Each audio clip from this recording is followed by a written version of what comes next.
Today's story is about a mother who thought she knew everything about her son until he said 5 words that shattered her world. I owe her my life. Who was this mystery woman? Why had her son kept her hidden for years? And when she finally met her face to face, what she discovered was nothing like what she expected. This is a story of secrets, jealousy, unexpected love, and the hardest lesson a mother can learn, letting go. Stay until the end, because the moment that changed everything will leave you in tears. The first time I heard those words, I thought I had misheard him. We were sitting at my kitchen table, the same table where I'd fed him mashed bananas as a baby, where I'd helped him with homework, where I'd held his hand and told him everything would be okay after his father left. That table had seen 32 years of my son's life. And now he was sitting across from me, his coffee growing cold, telling me that he owed his life to another woman. "What do you mean?" I asked, my voice steadier than I felt. "What woman?" Jeremiah, my firstborn, my only son, looked at me with an expression I didn't recognize. Something between guilt and reverence. Something that made my stomach tighten. "Her name is Victoria," he said softly. "And without her, Mom, I wouldn't be sitting here right now." I set down my own cup, the ceramic clinking too loudly against the saucer. "Jeremiah, I don't understand. What are you talking about? Who is this woman?" He ran a hand through his hair, a gesture so like his father's it made my heart ache, and sighed. "I've been waiting for the right time to tell you. I know I should have said something sooner, but it's complicated, Mom. She's what?" He met my eyes, and for a moment, I saw my little boy again. The one who used to crawl into my bed during thunderstorms. The one who cried when he scraped his knees and believed that my kiss could heal any wound. "She saved me," he said. "In every way a person can be saved. But let me take you back. Let me show you the life I knew, the life I thought I understood before those words cracked it wide open. My name is Carolyn. I'm 58 years old, and I've spent the better part of my life being a mother. I had Jeremiah when I was 26, a young bride full of hope and foolish dreams. His father, Raymond, was charming and ambitious, the kind of man who made you feel like the center of the universe when he looked at you. We were happy, or at least I thought we were, for almost 15 years. Then Raymond met someone else, a colleague at his firm, younger, prettier, unburdened by the weight of a teenager and a mortgage and the 1,000 small disappointments that accumulate in a long marriage. He left on a Tuesday. I remember because Jeremiah had a basketball game that night, and Raymond had promised to be there. He wasn't. He was already on a flight to Miami with his new girlfriend, starting the life he apparently deserved more than the one we'd built together. I raised Jeremiah alone after that, worked double shifts at the hospital where I was a nurse, took night classes to get my certification as a nurse practitioner, made sure my son had everything he needed: food, clothes, stability, love. It wasn't easy. There were nights I cried myself to sleep, wondering if I was enough, wondering if my son would grow up broken because his father had abandoned him. But Jeremiah thrived. He was smart, hardworking, kind. He got a scholarship to a good college, studied business, landed a job at a marketing firm in the city. He called me every Sunday without fail. He came home for every holiday. I was proud of him, proud of the man he'd become, proud that I had raised him right despite everything. Or so I thought. The first clue that something was different came about 6 months before that conversation at my kitchen table. Jeremiah had always been close to me. We talked about everything: his job, his friends, his dating life, or lack thereof. He joked that I was the only woman he needed in his life, which I knew wasn't healthy, but secretly it made me feel valued, needed. Then the calls started getting shorter. At first, I told myself it was just work stress. He'd been promoted recently, and the new position came with long hours and heavy responsibilities. It made sense that he'd have less time to chat. But it wasn't just the calls, it was everything. When he came home for Thanksgiving, he seemed distracted. His phone buzzed constantly, and he kept stepping outside to take calls, his voice low and private. He smiled more, but it wasn't the smile I knew. It was a different smile. a secret smile. The kind you wear when you're thinking about someone who isn't in the room. "Are you seeing someone?" I asked one evening, trying to keep my tone casual as I washed dishes. He hesitated just a beat too long. "It's complicated, Mom." "Complicated how?" "Just, I'm not ready to talk about it yet, but when I am, you'll be the first to know." I let it go. I told myself he was a grown man, entitled to his privacy, but something nagged at me, a feeling I couldn't name, a whisper in the back of my mind that said something wasn't right. I ignored it. That was my first mistake. The months passed, and the distance grew. Jeremiah stopped coming home as often. Our Sunday calls shrank from an hour to 30 minutes to a quick check-in that felt more like an obligation than a conversation. When I asked how he was doing, he said fine. When I asked about work, he said busy. When I asked if something was wrong, he said, "Everything's great, Mom. Don't worry." But I'm a mother. Worrying is what I do. I started paying closer attention to the little things. The photos he posted online, always carefully cropped, never showing anyone beside him. The way he dodged questions about his weekends. The new watch on his wrist that must have cost more than a month's salary. "Where'd you get that?" I asked during a video call. He glanced at his wrist, and for a moment something flickered across his face. Guilt, discomfort. "A gift," he said, "from a friend." "Must be a good friend." He laughed too quickly, too loudly, and changed the subject. I didn't push, but I filed it away. Another piece of a puzzle I didn't yet understand. The truth, when it finally came, didn't arrive all at once. It crept in slowly, like water seeping through cracks in a foundation, quiet at first, then impossible to ignore. It was February when Jeremiah called and asked if he could come home for a weekend. Not a holiday, not a special occasion, just a random weekend in the middle of winter.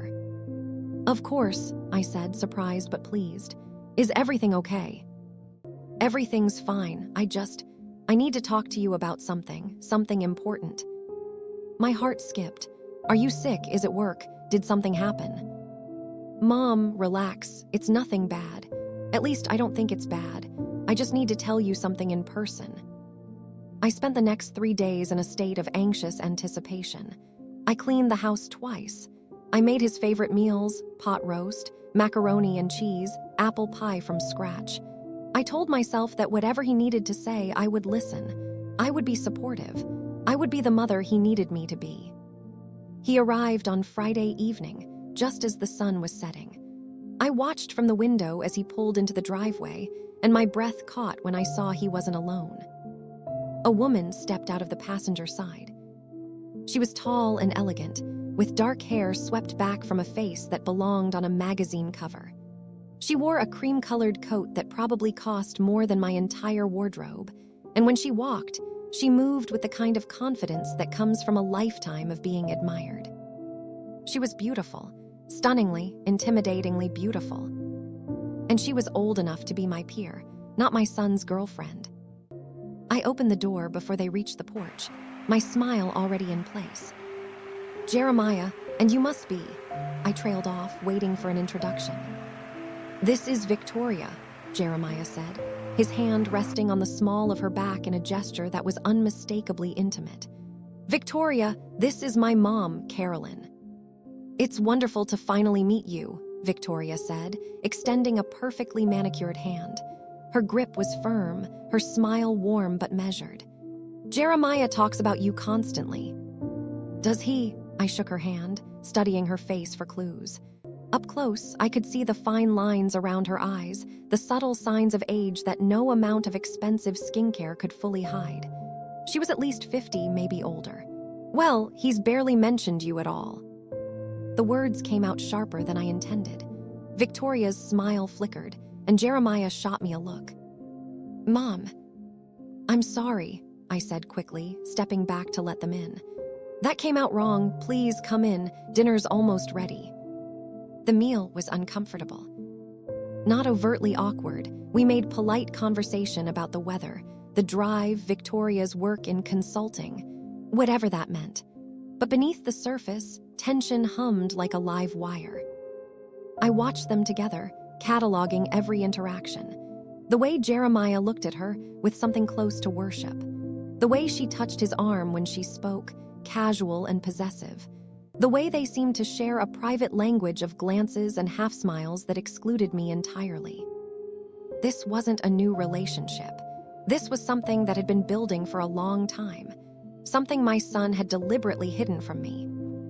After dinner, Victoria excused herself to freshen up, and I finally had Jeremiah alone. "How long?" I asked quietly, keeping my voice low. "How long what? How long have you been seeing her?" He sighed, rubbing the back of his neck. "About 2 years."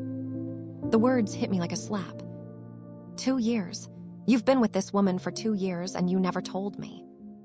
I knew you'd react like this. React like what? Like a mother who's been kept in the dark. Like someone who thought she actually knew her own son. "Mom, please, just let me explain." "Then explain." I crossed my arms, waiting. "Explain why you've been lying to me. Explain who this woman is. Explain what she's done that makes you owe her your life." Jeremiah closed his eyes for a moment, and when he opened them, they were wet. "I was going to kill myself, Mom." The world stopped. "What?" 3 years ago, I was in a bad place, really bad. The job I had before this one, the one I told you I left because of better opportunities. I didn't leave. I was fired. And before that, I was using. Cocaine, mostly, sometimes other stuff. I couldn't speak, couldn't breathe. My son, my baby, was telling me he'd been an addict, that he'd wanted to die, and I hadn't known, hadn't even suspected. "I hit rock bottom," he continued, his voice barely above a whisper. "Lost my apartment, lost my savings, lost everything. I was living in my car trying to figure out how to make it all stop, and I decided I was done. I was going to drive off the bridge on Route 9. I had it all planned out." Tears were streaming down my face now, but I didn't wipe them away. And then I met Victoria. He told me everything. How he'd stopped at a diner that night, not even sure why. How Victoria had been sitting in the booth across from him, alone, drinking coffee at 2 in the morning. How she'd looked at him, really looked at him, and asked if he was okay. "Nobody had asked me that in months," Jeremiah said. "Not like they actually wanted to know, but she did. She saw me, Mom. She saw how broken I was, and she didn't look away." Victoria had paid for his meal. Then she'd paid for a motel room so he'd have somewhere safe to sleep. The next morning, she'd shown up with coffee and a proposal. "She said she'd been where I was," Jeremiah explained. "Years ago, before she built her business. She said she knew what it was like to feel like there was no way out, and she said if I was willing to fight, she'd help me. She'd paid for his rehab, found him an apartment, connected him with a therapist. When he was ready, she'd used her contacts to get him an interview at the marketing firm where he now worked. She didn't have to do any of it," Jeremiah said. "She didn't know me, didn't owe me anything, but she saw something in me worth saving, and she saved me." I sat in silence, trying to process everything I'd just heard. My son had been an addict. My son had wanted to die. My son had been rescued by a stranger, a woman I'd never met, never heard of, never thanked. And somewhere along the way, gratitude had turned into something else. "You're in love with her," I said. It wasn't a question. Jeremiah nodded. "She's everything to me, Mom. I know the age difference is. I know it's a lot, but I don't care. She saved my life, and now I want to spend my life with her." Before I could respond, Victoria appeared in the doorway. "I hope I'm not interrupting," she said softly. And as I looked at her, this woman who had done what I couldn't, who had been there when I hadn't even known my son was suffering, I felt something crack open inside my chest. Not gratitude, not yet. Something much more complicated. That night, I didn't sleep. I lay in my bed, staring at the ceiling, replaying Jeremiah's words over and over in my mind. The images wouldn't stop, my son, alone in his car, planning to drive off a bridge. My son, hollow-eyed and desperate, sitting in a diner at 2 in the morning with nothing left to lose. And me, his mother, completely oblivious. How had I missed it? How had I not seen the signs? I thought back to that period, 3 years ago. Jeremiah had been quieter than usual, yes. He'd canceled a few visits, citing work stress. He'd sounded tired on the phone, but I'd chalked it all up to the pressures of young adulthood, the demands of his career, the normal struggles of a man trying to find his place in the world. I never imagined he was drowning. The guilt settled over me like a heavy blanket, pressing down on my chest until I could barely breathe. I had failed him. As a mother, as his protector, as the one person who should have known, I had failed. And Victoria had succeeded where I had not. That thought burned worse than anything else. The next morning, I forced myself out of bed and into the kitchen. I needed to cook, needed to do something with my hands, needed to feel useful, even if I no longer believed I was. Victoria was already there. She stood at the counter, brewing coffee in a French press she must have brought with her, my old drip machine apparently not up to her standards. She wore silk pajamas and no makeup, and even in the harsh morning light, she looked effortlessly put together. "Good morning," she said, offering a careful smile. "I hope you don't mind, I'm an early riser." "Not at all." I moved past her to the refrigerator, pulling out eggs and butter. I was going to make breakfast. "Can I help?" "I've got it, thank you." We worked in silence for a few minutes, me cracking eggs into a bowl, her sipping her coffee and watching. The quiet felt heavy, loaded with all the things we weren't saying. Finally, she spoke. "I know this is difficult for you, Carolyn." I didn't look up from the eggs. "What makes you say that?" "I'm not naive. A woman my age, involved with your son, I know how it looks. I know what you must be thinking." I set down the whisk and turned to face her. "What I'm thinking," I said slowly, "is that my son almost died and I didn't know. I'm thinking that he spent months, maybe years, suffering, and I was too blind to see it. And I'm thinking that you were there when I wasn't.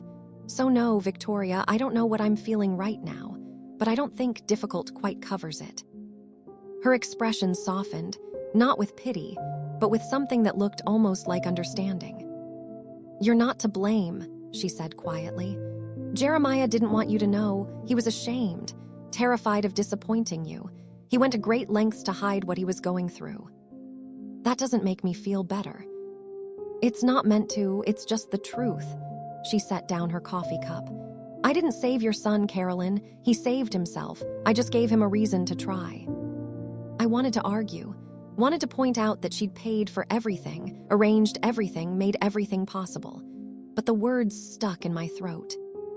Because part of me knew she was right, and part of me hated her for it.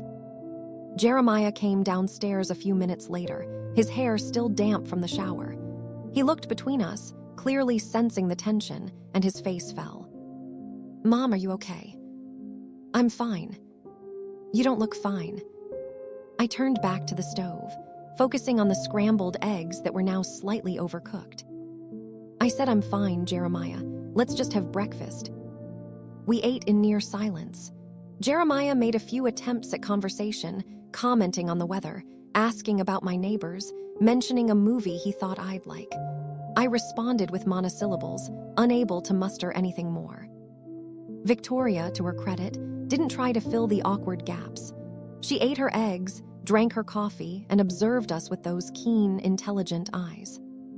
After breakfast, Jeremiah insisted on doing the dishes. I let him, retreating to the living room where I could think. Victoria followed me. "May I?" She gestured to the armchair across from mine. I nodded, not trusting myself to speak.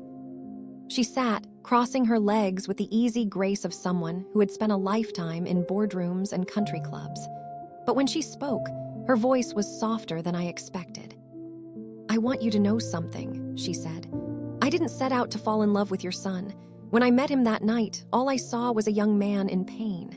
Someone who reminded me of myself 30 years ago. I wanted to help him, that's all." But it became more. Yes, eventually, not right away, not for a long time, actually. He was in recovery. I was his mentor, his supporter. There were boundaries. She paused, her fingers tracing the arm of the chair. But somewhere along the way, those boundaries blurred. He became essential to me, and I to him.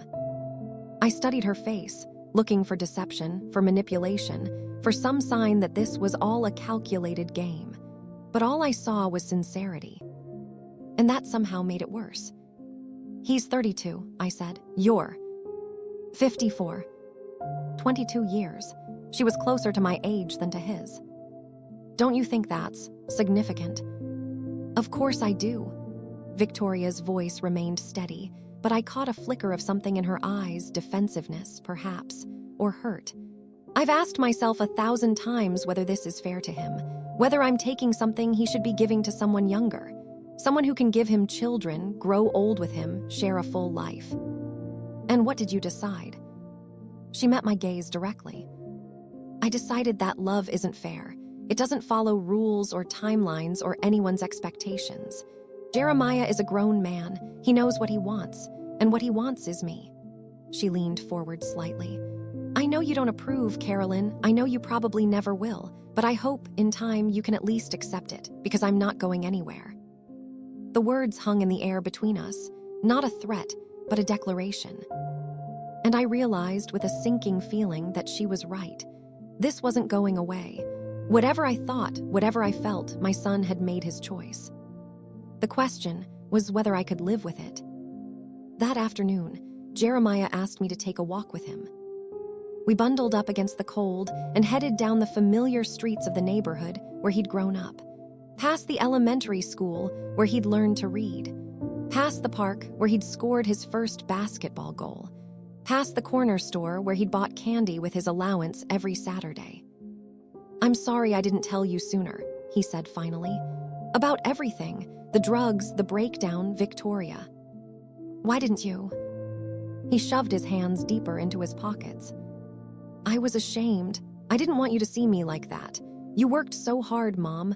After Dad left, you did everything for me. You sacrificed everything. And I felt like I'd thrown it all away. Like I'd proven that it was all for nothing." "That's not true." "It felt true." He stopped walking, turning to face me. "I didn't want to be another person who disappointed you, another man who let you down." The words pierced something deep inside me. "You could never disappoint me, Jeremiah. Never. Even now, even with Victoria." I hesitated, just for a moment, and I saw the hope in his eyes flicker. "I don't understand it," I admitted. "I don't know if I ever will, but you're my son, I love you, that doesn't change." He pulled me into a hug, and for a long moment, we just stood there in the cold, holding onto each other like we were afraid to let go. "I need you to give her a chance, Mom," he whispered into my hair. "Please, for me." I closed my eyes, feeling the weight of everything I didn't know how to say.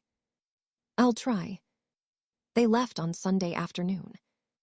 I stood on the porch, watching Jeremiah load their bags into the trunk of Victoria's sleek black sedan. She waited by the passenger door, her cream coat wrapped tightly against the February wind, giving us space for our goodbye. "Call me when you get home," I said, hugging Jeremiah one last time. "I will," he pulled back, searching my face. "Are we okay, Mom?" I forced a smile. "We're okay." But we both knew it wasn't entirely true.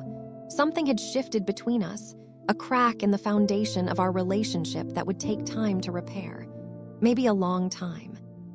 As the car pulled away, Victoria turned and waved through the window. A small gesture, polite, almost hesitant. I raised my hand in return, then let it fall. The house felt emptier than usual when I went back inside. The weeks that followed were strange. On the surface, life continued as normal. I went to work. I tended my garden, even though nothing would bloom for months. I had dinner with my friend Marlene on Thursdays, like always. But underneath, something was churning. I couldn't stop thinking about Victoria, about her poise, her confidence, the way she'd spoken to me with such calm assurance, about the life she'd built, the wealth, the success, the power to swoop in and save a drowning young man. And I couldn't stop comparing myself to her. I was a nurse practitioner who'd worked double shifts for 20 years. I drove a 12-year-old Honda. My idea of luxury was a weekend at my sister's lake house. I had given Jeremiah everything I could, but everything I could wasn't enough to save him. Victoria had done what I couldn't, and now she had something I never would. My son's devotion. About a month after their visit, I decided to do something I'm not proud of. I started researching Victoria. It began innocently enough, just a Google search, the kind anyone might do. But the more I found, the deeper I dug. Victoria Ashford, founder and CEO of Ashford Consulting Group, a firm that specialized in corporate restructuring, divorced twice, no children, a regular on the charity gala circuit, photographed in glossy magazines with politicians and business moguls. The articles painted a picture of a formidable woman, brilliant, driven, occasionally ruthless. She'd built her empire from nothing, they said, a self-made success story. But I also found other things. Forum posts from former employees describing a toxic work environment, whispers about lawsuits that had been quietly settled, a profile in a business magazine that described her management style as demanding to the point of cruelty. One quote stuck with me: "Victoria Ashford doesn't mentor people, she collects them." I read that line over and over, feeling something cold settle in my stomach. Collects them. Was that what she was doing with my son? Collecting him? I didn't tell Jeremiah what I'd found. I knew how it would look, a jealous mother grasping at straws, trying to undermine the woman her son loved. But I couldn't let it go. I started paying closer attention to their relationship.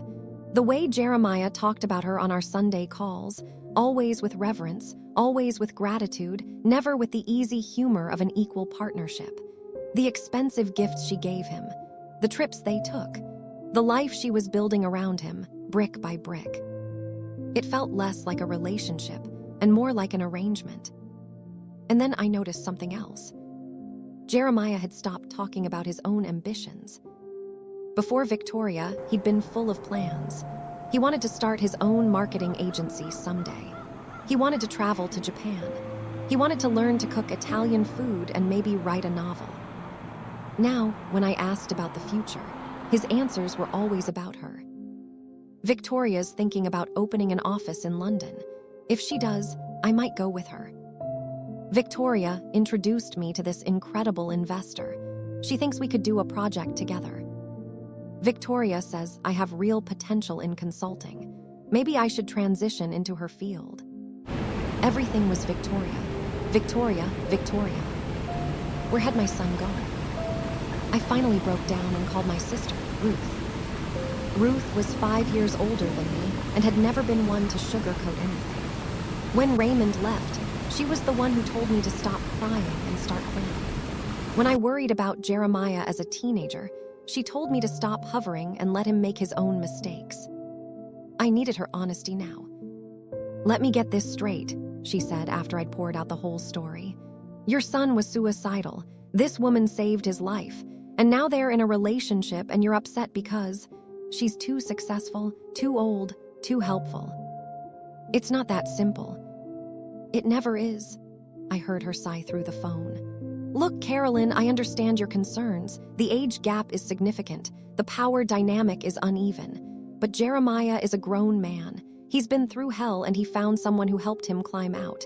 Maybe that's not the love story you would have written for him, but it's his story, not yours." "But what if she's using him? What if this is some kind of, I don't know, pattern for her?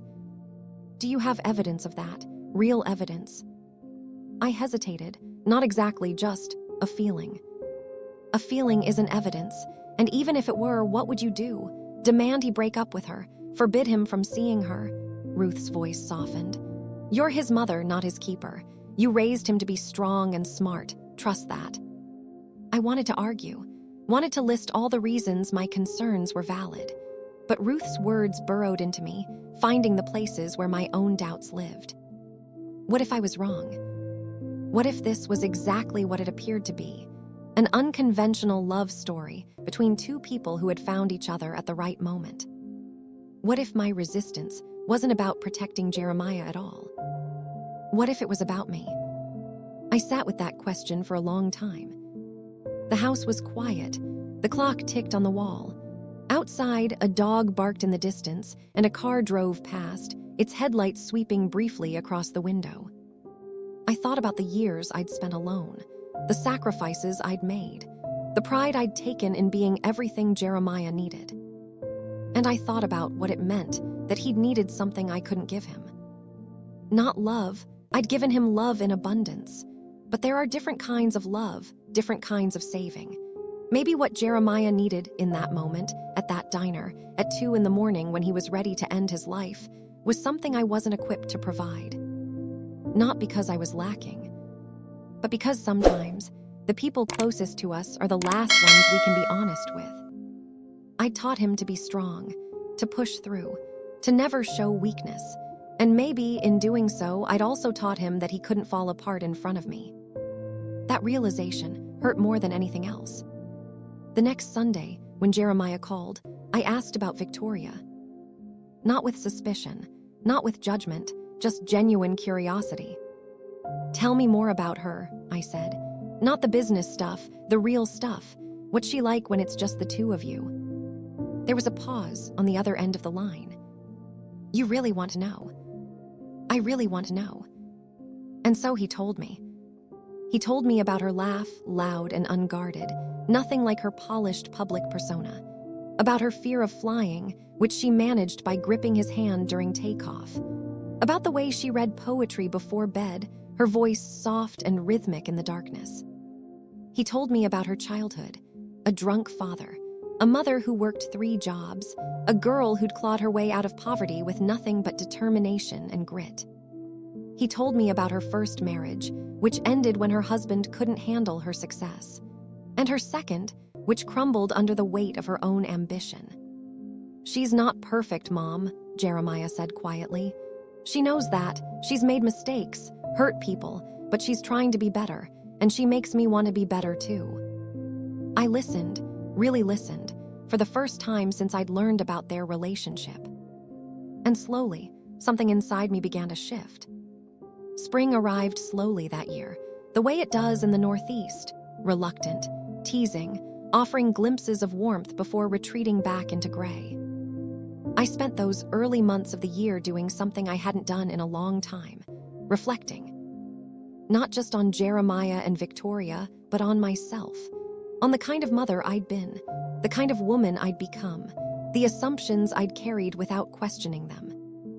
I'd always prided myself on being open-minded, progressive even.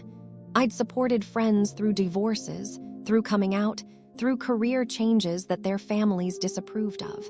I'd told myself I was the kind of person who accepted people for who they were.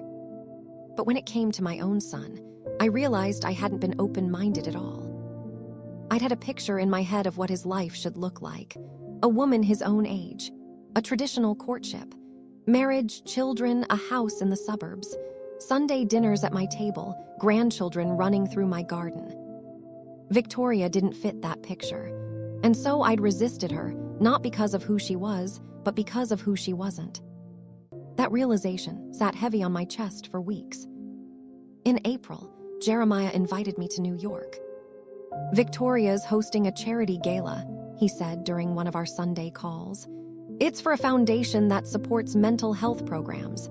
She's been working on it for months, and she asked if you'd like to come." I was silent for a moment. "She asked for me." "She did. She knows things have been awkward between you two. She wants to try again, a fresh start." I stared out the window at my garden, where the first crocuses were pushing through the soil. "Okay," I heard myself say, "I'll come." The gala was held at a hotel in Manhattan, the kind of place I'd only ever seen in movies.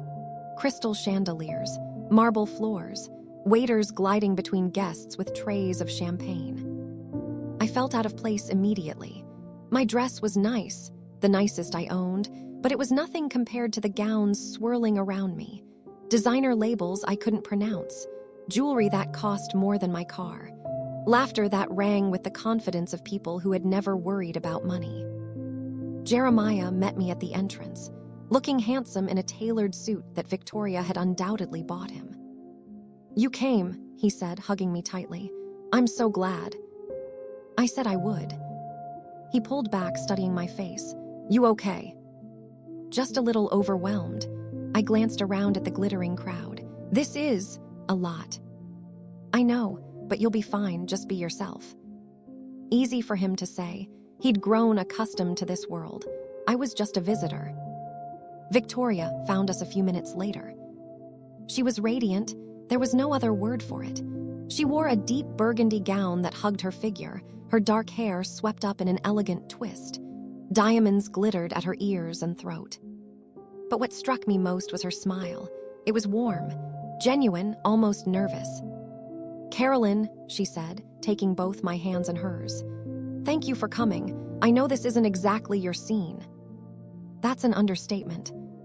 She laughed, that loud, unguarded laugh Jeremiah had described, and something in me softened. "Come," she said. "Let me introduce you to some people, and then we'll find a quiet corner and talk, really talk." The next 2 hours were a blur of faces and names I'd never remember. Business executives, politicians, celebrities I vaguely recognized. Victoria moved through the crowd with ease, always keeping me close, always making sure I felt included. I watched her work, the way she commanded attention without demanding it, the way she listened, really listened, when people spoke to her, the way she touched Jeremiah's arm or caught his eye across the room, small moments of connection that spoke louder than words. And I watched my son. He was different here, more confident, more assured. He moved through the crowd like he belonged, greeting people by name, making introductions, handling himself with a grace I'd never seen in him before. This was Victoria's influence. Her world had changed him. But as I watched more closely, I realized it wasn't just her world. It was her belief in him, her investment in his growth, her refusal to let him be anything less than his best self. For the first time, I began to understand why he loved her. Later that evening, Victoria and I slipped away to a quiet balcony overlooking the city. The air was cool, and the sounds of the gala were muted behind us. Below, the lights of Manhattan sparkled like earthbound stars. "Thank you for tonight," I said, "for inviting me, for all of this." Victoria shook her head. "Don't thank me. I should be thanking you." "For what?" She turned to face me, and in the dim light, I saw something vulnerable in her expression. "For raising him," she said softly. "For making him the man he is. Everything I've done, the rehab, the job, the support, none of it would have mattered if he didn't have a foundation. And you gave him that, Carolyn, you." I felt my throat tighten. "I didn't save him. You did." "No," Victoria's voice was firm. "I gave him tools, resources, a second chance. But the strength he needed to use them, the resilience, the determination, the belief that he was worth saving, that came from you. That came from years of love and sacrifice and showing up, even when it was hard." I blinked, and tears spilled down my cheeks. I didn't know he was suffering. I should have seen it. He didn't want you to see it. He was protecting you the same way you spent your whole life protecting him. Victoria reached out and took my hand. "You're not a bad mother, Carolyn. You're a human one, and that's enough. That's more than enough." We stood there in silence for a long moment, two women from different worlds, connected by the same love for the same man. Finally, I spoke. "I've been unfair to you," I admitted. "I judged you before I knew you. I let my own fears and insecurities cloud my judgment, and I'm sorry." Victoria squeezed my hand. "You were scared. You were processing. That's understandable. Still, you deserved better from me." "What I deserve," Victoria said gently, "is what you're giving me right now, a chance." I nodded, wiping my eyes. "Then let's start over, properly this time." Her smile was radiant. "I'd like that." When we returned to the gala, Jeremiah was waiting by the door, his face anxious. "Everything okay?" he asked, looking between us. I glanced at Victoria, then back at my son. "Everything's fine," I said. "Better than fine." He let out a breath, his whole body relaxing. Yeah. I pulled him into a hug, holding him tight. "I'm proud of you, Jeremiah, proud of the man you've become, and I'm grateful, truly grateful for everything Victoria has done for you." When I pulled back, his eyes were wet.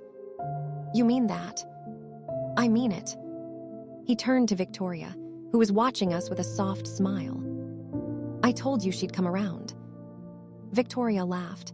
You did. I should have trusted you. Yes, Jeremiah said, pulling her close. You should have. And watching them together, really seeing them for the first time, I felt something I hadn't expected. Peace. The months that followed the gala were different. Not easier, exactly. Change is never easy, especially when it requires letting go of the life you imagined for someone you love. But there was a lightness now, a sense of possibility that hadn't been there before. I started calling Victoria directly.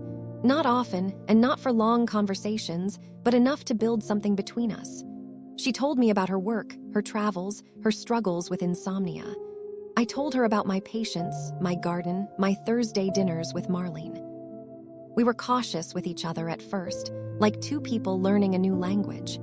But slowly, word by word, we began to understand each other. Jeremiah noticed the change.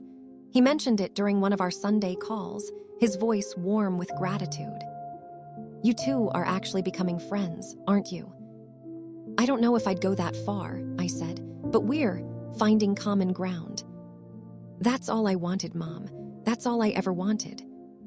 In June, they invited me to spend a week at Victoria's house in the Hamptons. I almost said no. A week felt like a lot of time together, a lot of proximity, a lot of opportunity for old tensions to resurface. But Jeremiah was so eager, and Victoria's invitation had been so genuine that I couldn't refuse. The house was beautiful, of course. Everything Victoria owned was beautiful. A sprawling estate overlooking the ocean, with white walls and floor-to-ceiling windows and a garden that put mine to shame. But what struck me most wasn't the luxury. It was the life within it. The house was full of photographs, not the glossy, professional shots I'd expected, but real moments. Candid snapshots of Victoria and Jeremiah at a farmer's market, a blurry selfie on a hiking trail, a picture of them cooking together, Jeremiah covered in flour, Victoria laughing so hard her eyes were squeezed shut. And on the mantelpiece in the living room, there was a photo I hadn't expected. It was from the gala. Victoria and I, standing on that balcony, the city lights glowing behind us. Someone must have taken it without our knowing. We were facing each other, my hand in hers, both of us smiling. I stared at it for a long moment. I hope you don't mind, Victoria said, appearing beside me. Jeremiah took it. He said it was the moment everything changed. My throat tightened. He wasn't wrong. That week was a revelation. I watched Victoria and Jeremiah together, really watched them, and what I saw wasn't a mentor and her protege. It wasn't a benefactor and her project. It was two people who genuinely loved each other. They bickered about small things, like whether to have fish or chicken for dinner. They debated books and movies with the passion of equals. They finished each other's sentences and rolled their eyes at each other's jokes and fit together in a way that felt natural and unforced. And Victoria was different when she was with him. Softer, less guarded. The formidable businesswoman I'd read about in magazines was nowhere to be seen. In her place was a woman who laughed too loudly, who got sand in her hair on the beach and didn't care, who looked at my son like he was the best thing that had ever happened to her.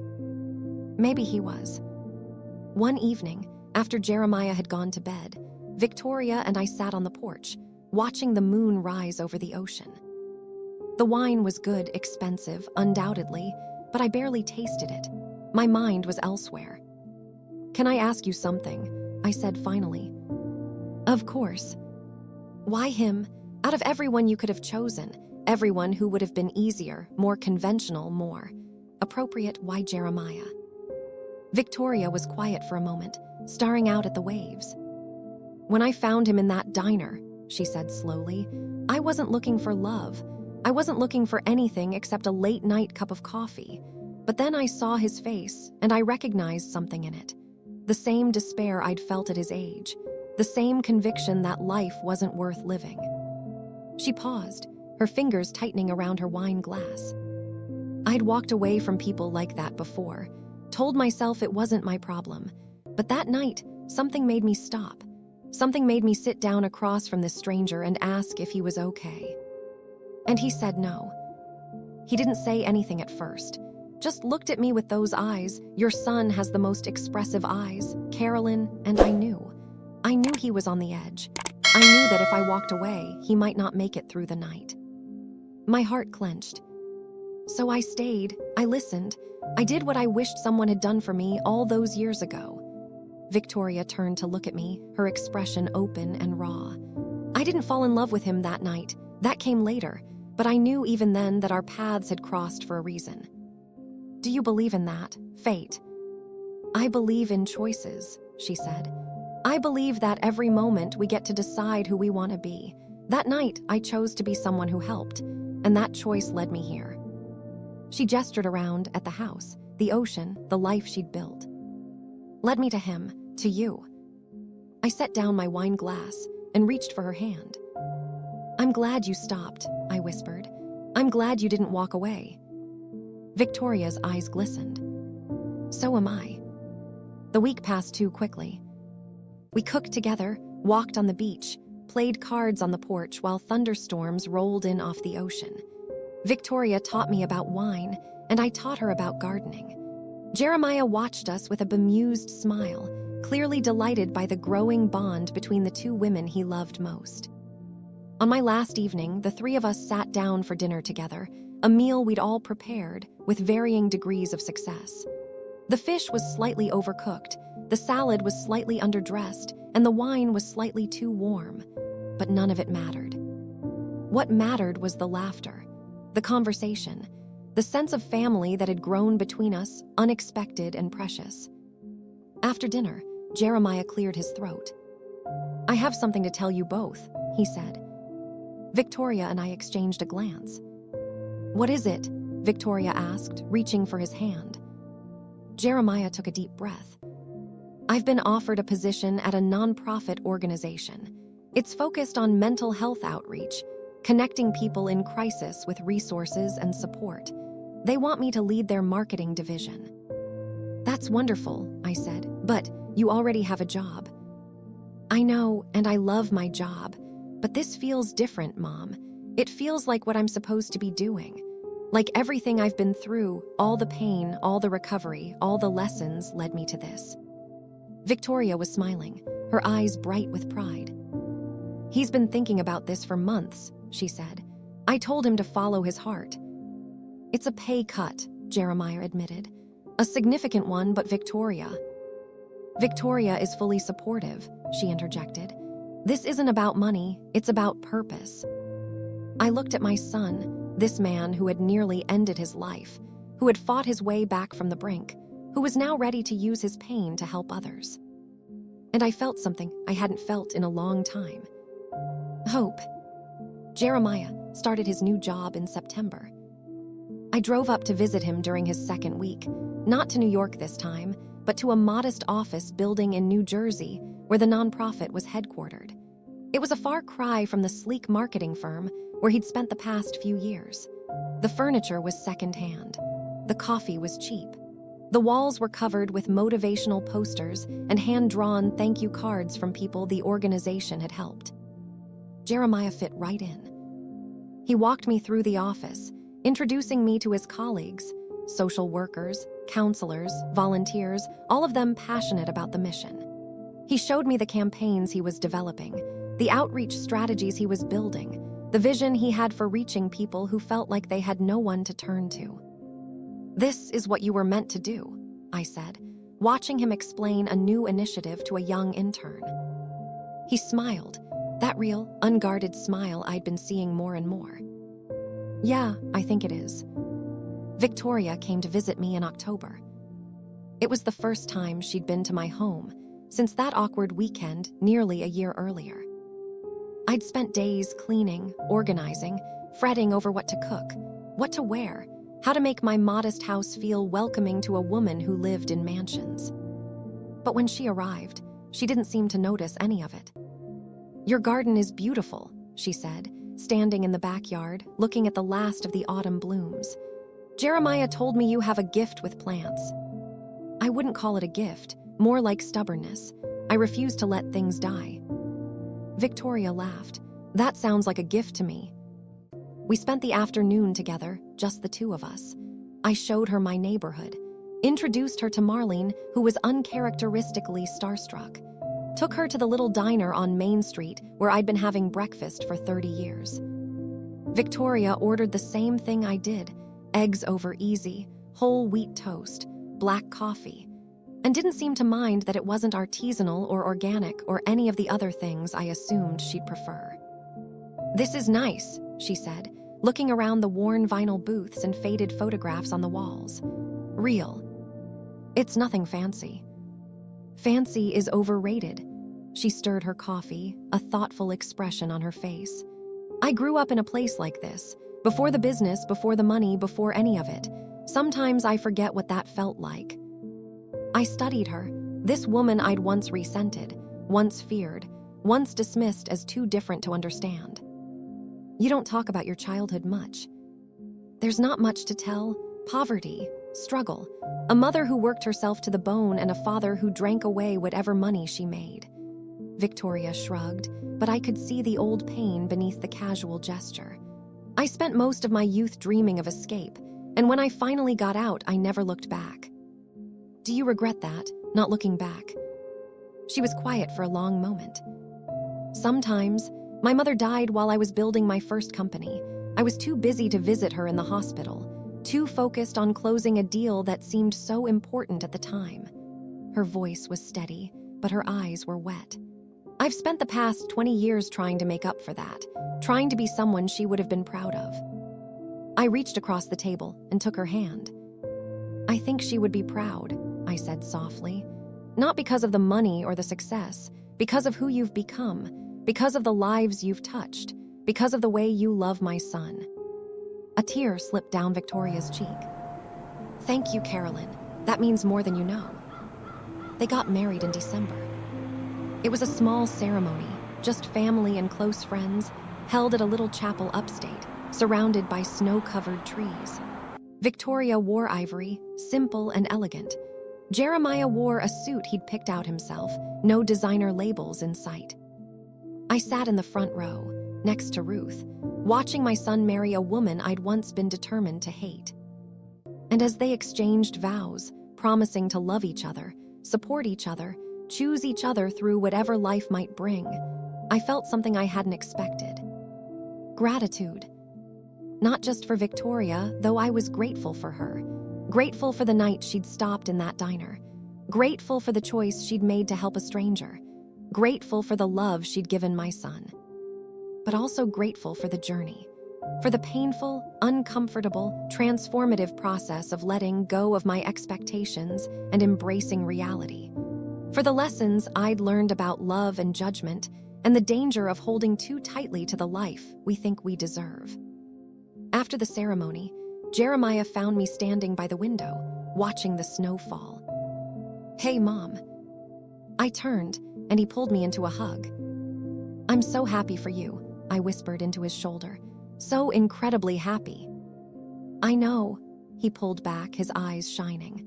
"And I'm so grateful for you, for giving Victoria a chance, for trusting me even when you didn't understand." "That's what love is," I said. "Trusting even when we don't understand." He nodded slowly. "She loves you, you know, Victoria. She told me last night that meeting you, really getting to know you, was one of the best things that came out of all this." I felt my throat tighten. "I love her too. It took me a while to get there, but I do." Jeremiah smiled, that same smile he'd had as a little boy, full of hope and wonder. "Thank you, Mom, for everything." I cupped his face in my hands, looking into the eyes of the man he'd become. "No, sweetheart, thank you for surviving, for fighting, for becoming someone worth knowing." I kissed his forehead. "Now go find your wife, it's your wedding day." He laughed, wiped his eyes, and walked back toward Victoria. I watched them together, dancing, laughing, lost in their own world, and I felt something settle into place. Peace. Real, deep, unshakable peace.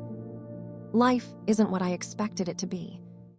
The path I imagined for my son, the conventional marriage, the house in the suburbs, the grandchildren who would fill my home with laughter. That path never materialized. Instead, I got something different, something I didn't know how to want until I learned to accept it. A son who nearly died but chose to live.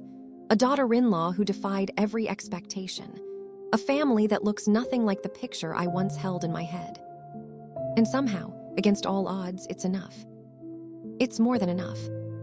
It's everything. I'm 61 years old now. 3 years have passed since that wedding in the snow-covered chapel. 3 years of learning what it means to love without conditions, to accept without understanding, to embrace without controlling. Jeremiah is thriving. His work with the nonprofit has grown beyond anything he imagined. Last year, they opened a crisis hotline that operates 24 hours a day, 7 days a week. The walls of his office are covered with letters from people who called that line on their worst night and lived to see the morning. My son saves lives now, not despite his pain, but because of it. And Victoria, my unlikely daughter-in-law, my former adversary, my friend, she's right there beside him, supporting his mission, funding programs, using her connections and her influence for something bigger than business deals and profit margins. She still intimidates me sometimes, if I'm being honest. She's still formidable, still brilliant, still a force of nature in designer heels. But beneath all that, I've discovered something I never expected. A kindred spirit. We talk on the phone every week now, sometimes about Jeremiah, but often about other things. Books, gardens, the strange journey of growing older and learning that wisdom doesn't come from having all the answers, but from making peace with the questions. She visits me in the spring, when my garden is at its peak. I visit her in the fall, when the Hamptons are quiet and the leaves turn gold.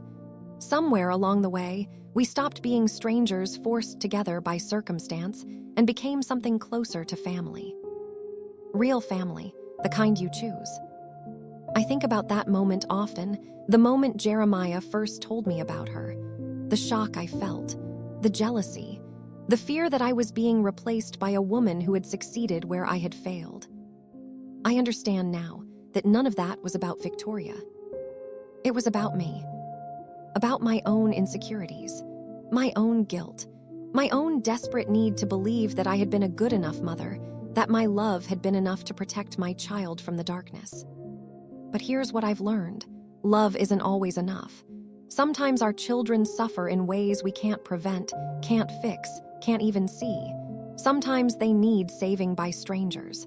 Sometimes the help they need comes from the most unexpected places. And that doesn't mean we failed. It means we're human. If you're listening to this story right now, maybe something in it resonates with you. Maybe you're a mother struggling to accept your child's choices. Maybe you're watching someone you love build a life that looks nothing like what you imagined. Maybe you're holding onto expectations so tightly that they're suffocating the very relationship you're trying to protect. I want you to know, it's okay to let go. Letting go doesn't mean you love less. It means you love differently. It means you trust your child to find their own path, even when that path leads somewhere you never expected. It means you open your heart to the possibility that life might surprise you. That the woman you feared might become the friend you needed. That the story you dreaded might have a beautiful ending. I still have the photograph from the gala. The one of Victoria and me on that balcony, the city lights glowing behind us, our hands clasped together. It sits on my mantelpiece now, next to the photos of Jeremiah as a baby, Jeremiah at his graduation, Jeremiah on his wedding day. Sometimes I look at it and remember the woman I was before, the woman who judged, who resented, who couldn't see past her own pain. And I'm grateful that she found a way to change. So let me ask you something, if you're still here. If your child came to you tomorrow and said they owed their life to a stranger, someone you'd never met, someone who defied every expectation you had for their future, what would you do? Would you resist, judge, try to pull them back to the path you'd chosen for them? Or would you take a breath, open your heart, and trust that love comes in forms we don't always recognize? I can't tell you what's right. Every story is different. Every family is different. But I can tell you this. The moment I stopped fighting what I couldn't control was the moment I found peace. And peace, my friends, is worth more than being right. Thank you for listening to my story. Thank you for walking this road with me, through the fear and the anger and the slow, painful process of letting go. If this story touched you, if it made you think or feel or remember someone in your own life, I'd love to hear about it. Leave a comment, share your thoughts, tell me what you would have done. And if you haven't already, consider subscribing. There are more stories to tell, stories of love and loss, of betrayal and redemption, of ordinary people facing extraordinary moments and finding their way through. Until next time, take care of your hearts, hold your loved ones gently, and remember, the people who challenge us most are often the ones who teach us the most about ourselves. This is Auntie Me. Thank you for listening. The end.